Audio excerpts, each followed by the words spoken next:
नमस्कार दोस्तों, आज मैं आपको प्रयागराज का महर्षि स्मारक दिखाना चाहती हूँ। साथ में ये जानना बहुत ज़रूरी है कि ये आश्रम क्यों बनवाया गया, इसके बनाने के पीछे का उद्देश्य क्या था। मुझे भी इस आश्रम के बारे में जानकारी यहाँ प्रयागराज आने के बाद हुई, तो मैं अपने आप को यहाँ आने से नहीं रुक पाई। अंत तक बने रहिएगा और ये जानेंगे कि महर्षि योगी कौन है और इनका क्या योगदान था, इनके जीवन का मुख्य उद्देश्य क्या था।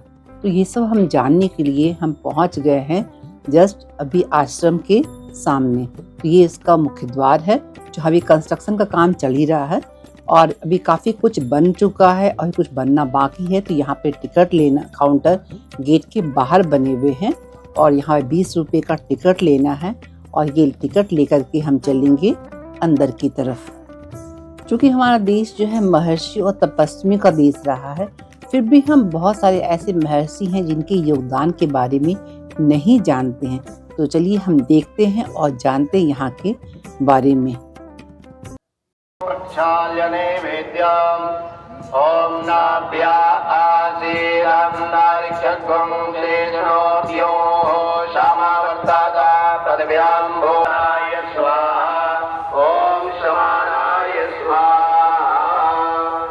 आश्रम के परिसर में प्रवेश करते ही चारों तरफ मंत्रों की ध्वनि से गुंजित है ये स्थान और कितनी अच्छी यहाँ से वाइब्स आ रही है। प्रयागराज के अरल घाट पे स्थित महेश योगी का आश्रम लगभग 4 किलोमीटर क्षेत्रफल में फैला हुआ है। इस आश्रम का विस्तार केवल भारत में नहीं बल्कि 137 देश में है। ये आश्रम दूर से देखने में बहुत खूबसूरत लगता है। दूर से देखने से इसे सोने के रंग में रंगी हुई भव्य इमारत दिखती है और इसके आसपास जो है बहुत खाली स्थान है, बहुत बड़े क्षेत्रफल में ये फैला हुआ है और इसको देख कर के लोगों के मन में ये ख्याल आता है ये कोई बड़ा मंदिर हो सकता है, लेकिन ये मंदिर नहीं है बल्कि भारत के एक महर्षि का आश्रम है, जो भारत ही नहीं बल्कि दुनिया भर में लोकप्रिय हुआ करते थे और उनका इलाहाबाद से गहरा नाता था।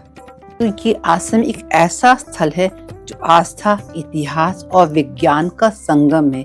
यह स्थान न केवल धार्मिकता का प्रतीक है बल्कि भारतीय संस्कृति और विज्ञान की प्राचीन परंपराओं का भी गवाह है।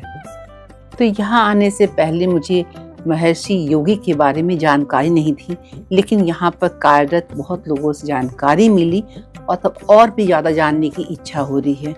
आखिर कौन है यह महर्षि योगी? इनका मूल नाम महेश प्रसाद था। इन्होंने इलाहाबाद विश्वविद्यालय से भौतिकी में स्नातक की उपाधि अर्जित की। इन्होंने 13 वर्ष तक ज्योति मठ के शंकराचार्य स्वामी ब्रह्मानंद सरस्वती के सानिध्य में शिक्षा ग्रहण की। महेश योगी ने शंकराचार्य की मौजूदगी में रामेश्वरम में 10,000 बाल ब्रह्मचारियों को आध्यात्मिक योग और साधना की दीक्षा दी। फिर हिमालय क्षेत्र में 2 वर्ष का मौन व्रत करने के बाद सन 1955 में इन्होंने टीएम तकनीक की शिक्षा देना प्रारंभ किया और 1957 में उन्होंने टीएम आंदोलन आरंभ किया। अच्छा, टीएम तकनीक की बात जब हम करते हैं तो क्या है यह टीएम तकनीक? टीएम अर्थात ट्रांसडेंटल मेडिटेशन यानी भावातीत ध्यान पद्धति। मन में अब एक नया सवाल आता है कि मेडिटेशन में और ट्रांसडेंटल मेडिटेशन में क्या अंतर है? तो ट्रांसडेंटल मेडिटेशन एक निष्क्रिय और आरामदेह प्रक्रिया है, जिसमें अभ्यास करते समय व्यक्ति मन को विचार की प्रक्रिया से परे जाने में मदद करने के लिए एक मंत्र का प्रयोग करता है। और इसके विपरीत जो है, मेडिटेशन में मन के भटकने के दौरान सक्रिय जागरूकता शामिल होती है और बार बार वर्तमान क्षण पर जागरूकता को फिर से केंद्रित किया जाता है। रियली बहुत अच्छी जानकारी मिली हमें आज। हाँ, तो बात हो रही थी कि 1957 में योगी जी ने टीएम आंदोलन आरंभ किया और उसके बाद विश्व के विभिन्न भागों का भ्रमण किया। महर्षि योगी द्वारा चलाए गए आंदोलन ने उस समय जोर पकड़ा जब रॉक ग्रुप बीटल्स ने 1968 में उनके आश्रम का दौरा किया। इसके बाद गुरु जी का ट्रांसडेंटल मेडिटेशन पूरी पश्चिमी दुनिया में लोकप्रिय हुआ। महर्षि जी ने 5 मिलियन से अधिक लोगों को ट्रांसडेंटल मेडिटेशन की तकनीक सिखाई और हजारों शिक्षण केंद्रों, सैकड़ों कॉलेज, विश्वविद्यालय और स्कूलों की स्थापना की। महर्षि योगी ने वेदों में निहित ज्ञान पर अनेक पुस्तकों की रचना की। महेश योगी अपनी शिक्षाओं और अपने उपदेश के प्रसार के लिए आधुनिक तकनीकों का सहारा लेते हैं। उन्होंने महर्षि मुक्त विश्वविद्यालय स्थापित किया, जिसके माध्यम से ऑनलाइन शिक्षा दी जाती है। वे साप्ताहिक वीडियो पत्रकार वार्ता आयोजित करते हैं। वे महर्षि प्रसारण के लिए उपग्रह और इंटरनेट का सहारा लेते हैं। महर्षि योगी की दर्शन का मूल आधार है कि जीवन परम आनंद से भरपूर है। मनुष्य का जन्म इसका आनंद उठाने के लिए हुआ है। प्रत्येक व्यक्ति में ऊर्जा, ज्ञान और सामर्थ्य का अपार भंडार है और इसके सदुपयोग से वह जीवन को सुखद बना सकता है। वर्ष 1990 में हॉलैंड के ब्लोड्राप गांव में अपनी सभी संस्थाओं का मुख्यालय बनाकर वो वहीं पर अस्थायी रूप से बस गए और संगठन से जुड़ी गतिविधियों का संचालन करते रहे। दुनिया भर में फैले लगभग 60 लाख अनुयायियों के माध्यम से उनकी संस्थाओं ने आयुर्वेदिक चिकित्सा पद्धति और प्राकृतिक तरीके से बनाई गई कॉस्मेटिक हर्बल दवाओं की प्रयोग को बढ़ावा दिया। 1992 में महर्षि ने नेचुरल लॉ पार्टी की स्थापना की और अनेक देशों में इस अभियान को चलाया। 2000 में उन्होंने एक गैर लाभकारी संगठन global country of world peace बनाया और उसमें नेताओं को नियुक्त किया। 2008 में महर्षि ने सभी प्रशासनिक गतिविधियों से सेवानिवृत्ति की घोषणा की और 3 हफ्ता बाद अपनी मृत्यु तक वे मौन रहे। चलिए इनके बारे में हमने बहुत जानकारी इकट्ठा की और चलते हैं अब इस हॉल के अंदर। इस हॉल के अंदर कितनी शांति है, बहुत ही खूबसूरती से इस हॉल को संवारा गया है, सजाया गया है और पूरे लाइट से ये हॉल जगमगा रही है। बीच में गुरु जी की जो है प्रतिमा बनी हुई है।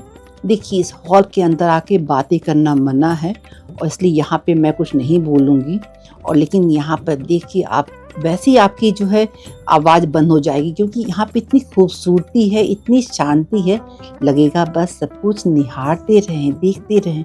बहुत ही खूबसूरत है। वहाँ एक पंडित जी बैठे थे और गुरु जी के जस्ट सामने शिवलिंग रखा हुआ था और वो वहाँ पे उनकी पूजा कर रहे हैं। तो यहाँ पे आके हमें बहुत अच्छा लगा, क्योंकि यहाँ आने के बाद ही हमें महर्षि योगी के बारे में इतनी जानकारी मिली जो मुझे पहले इनके बारे में मैं जानती थी कि हाँ सिर्फ कुछ कॉलेज की इन्होंने स्थापना की थी, कुछ ऑनलाइन महर्षि विश्वविद्यालय से ज्ञान प्रकाशित किए जाते थे, लेकिन इतनी जानकारी उनके जीवन के बारे में नहीं थी जो यहाँ आने के बाद मिली। तो मुझे लगता है कि हमें अपने जीवन के दिनचर्या में से कभी समय निकाल के इस तरह के आश्रम में जरूर जाना चाहिए, जहाँ जाने के बाद हमें पता चलता है कि हमारे भारत में कितने बड़े बड़े महर्षि हुए जिन्होंने अपने जीवन का पूरा समय जो है अपने पूरे विश्व के लगा दिया, विश्व के कल्याण के लगा दिया। तो आज जो है महर्षि योगी को सादर नमन है, जिन्होंने अपने जीवन में इतने अच्छे कार्य किए और पूरे समाज को इन्होंने नई पद्धति दी, वैदिक ज्ञान से सराबोर किया। तो रियली यहाँ पे आके बहुत सुकून मिला। चलते हैं अब बाहर की तरफ। तो बाहर हम आ चुके हैं। यहाँ का मौसम बहुत ही खूबसूरत है अभी। और यहाँ नीचे उतरने के बाद यहाँ पे देखिए इस तरह के रूम बने हुए, जहाँ पे लोगों को एक साथ बैठ के मीटिंग वगैरह होती है, लोगों को शिक्षा दी जाती है, वैदिक शिक्षा दी जाती है। ये कहा जाता है कि ये आश्रम जो है आस्था के साथ साथ विज्ञान का भी केंद्र है। तो जब भी प्रयागराज आने का मौका मिले इस आश्रम के अंदर जरूर आइएगा। यहाँ आकर आपको बहुत ही अच्छा लगेगा। पूरे प्रांगण में घूमिए, साथ में बगल में एक यज्ञशाला भी है, हम वहाँ आज नहीं जा पाए हैं और हम चलते हैं अब वापस अपने घर की तरफ। तो यहाँ आके बहुत अच्छा लगा। आपको आज का ब्लॉग कैसा लगा जरूर बताइएगा। अच्छा लगे लाइक कीजिएगा, सब्सक्राइब कीजिएगा। चलिए मिलते हैं फिर नई जगह पे नए ब्लॉग में। तब तक के लिए good bye. Thank you so much for watching.